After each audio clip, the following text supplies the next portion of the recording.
estamos começando o episódio de número 4 do nosso Pode Descomplicar.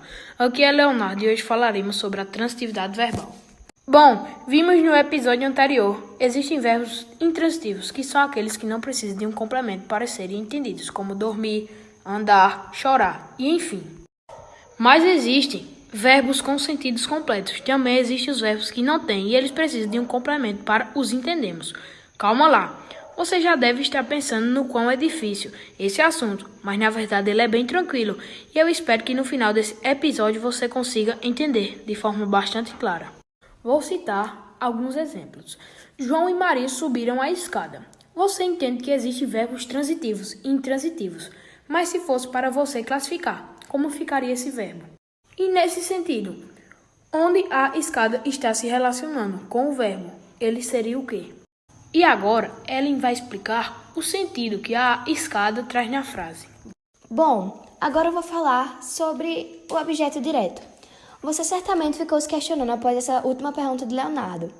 Essa palavra que se relaciona com o verbo é chamada de objeto. E no verbo transitivo, existem dois tipos de objetos, o objeto direto e o objeto indireto. No objeto direto, o verbo ele meio que passa direto, ou seja, não precisa de uma preposição. Agora eu vou citar um breve exemplo. Ontem ele deixou 5 caixas aqui. Ele deixou o quê? Deixou aonde? As 5 caixas aqui.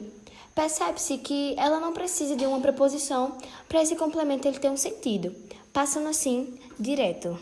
Como já vimos na introdução, eu falei que existem dois tipos de objeto, o direto e o indireto. Agora a Emily vai ficar responsável por explicar para vocês o que seria o objeto indireto. Ao contrário do objeto direto, que ele não precisa de uma preposição, o objeto indireto precisa.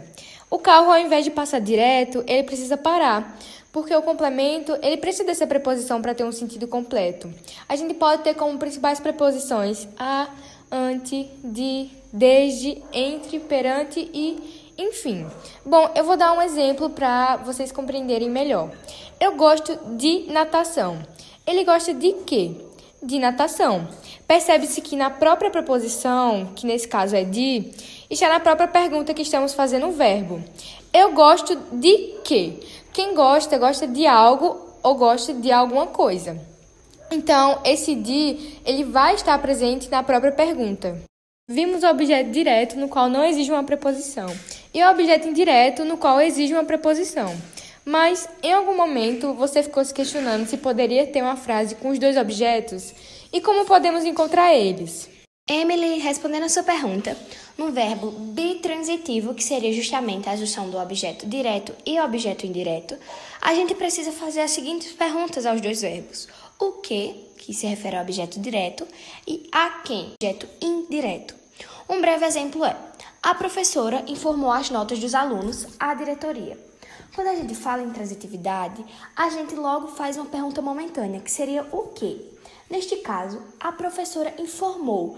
Quem informa algo, alguma coisa. Neste caso, a professora informou o quê? A nota dos alunos, que seria um complemento e é dado como objeto direto. A quem? A diretoria. Vimos que esse a é considerado uma preposição, logo ele está em forma de objeto indireto. Outro exemplo que nós podemos dizer é: Dona Maria oferece roupa aos pobres nos dias frios. Roupas, nesse sentido dessa frase, não há necessidade de uma preposição. Oferece o quê? Roupas. Aos pobres. Nesse sentido dessa frase, ele precisa de uma preposição na própria pergunta. Oferece a quem? Podemos perceber esse a, que ele é empregado como uma preposição. Mas e aí? Conseguimos descomplicar a sua mente? A minha sim, e a de vocês, pessoal. E por aqui encerramos o 4º episódio do nosso Pode Descomplicar.